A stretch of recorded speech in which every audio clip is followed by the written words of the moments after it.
په کندهار کې د 10 میلیون افغانیو په ارزښت د ښار او ډنډ ولسوالۍ ترمنځ د نښلونکي سړک قیریزۍ چارې پیل شوې.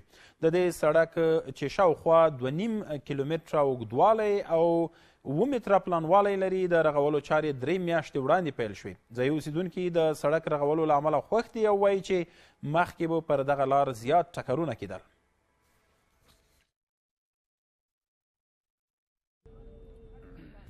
د کندهار ښار په 15مه ناحیه کې دغه جوړېدونکی سړک کندهار ښار له ډنډ ولسوالۍ سره نښلوي چې په جوړېدو سره به د یادې سیمې د اوسیدونکو زیاتې ستونزې حل سي.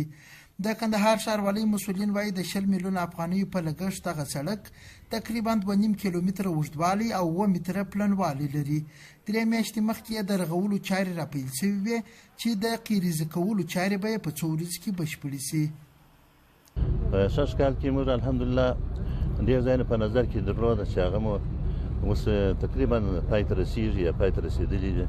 د هغو څخه چې ورته ګورې یو د احمدشاهي جادې چې پر فرقه باندې وځي پر ډنډ باندې راځي هغه پروژه تقریبا اوس په پای ټکي دي د پای وخت دی. کندهار ښاروالۍ د ښار په 15مه ناحیه کې د صابر غاړې سړک د قیریزه کولو چارې راپیل کړې.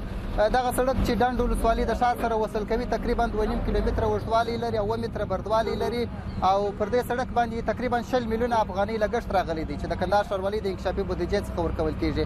ځایي اوسیدونکي د سړک په جوړېدو خوښ دي او وایي مخکې به پر دغه لار زیات ټکرونه رامنځته کېدل خو اوس به د دوی تر څنګ تېرېدونکي خلک هم له ستونزو خلاص سي. خواخونه هم دوړې وي هم د لارې خرابې وي هم دغه خرابه اوس به د دوړو سم بېغمه سو خوشحاله به مې ښه کار مو سو ښه ته کې ښه برابر جوړ کړي اما زه د سترګو نه دي نیم کړي. پخوا دغه ستونزې وې چې دی کې ډېر زیات جمپونه وه ډېر زیات ډبونه وه حتی د ما ځای چې اوس ولاړ یو دغه څخه 20 ګامه واخوته پر دې باندې زرنج پاس شو یو څه ښایسته ځوان پکښې ایست شو په دغه سړک باندې نو ډېرې ستونزې درلودې خلکو سره ډېر لاس ګرېوان سره موټران چپه کېدل. سړک په جوړېدو خو نو موږ ډېر زیات خوشحاله شو. د مخه ډېر بېکاره سړک و خرابه لارې و انسانان په مړه کېدل زرنجان پر چپه کېدله ډېر د مشکلات سره موږ مخامخ. په دغه پروژه کې چې هره ورځ شاوخوا 100 تنو ته پکښې د مسلکي او غیر مسلکي کار زمینه برابره شوې وه. بوخت کسان له حکومت څخه غواړي چې نورې پروژې هم عملي کړي څو بېروزګاره ځوانانو ته کار پیدا او اقتصادي ستونزې یې راکمې سي. ډېر راځي او د کندهار ښاروالۍ څخه چې د کار زمینه یې موږ ته هم برابره کړې ده او عام ولس ته هم برابره کړې ده.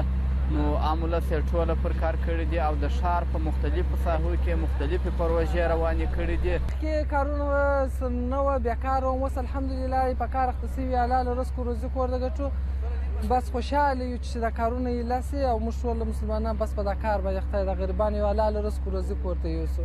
د کندهار ښاروالۍ مسؤلین وایي دوی هڅه کوي د راتلونکي ژمي تر راتلو مخکې یو شمېر هغه سړکونه جوړ کړي چې د بارانونو پر مهال یې خلک له ستونزو سره مخ کړي وي.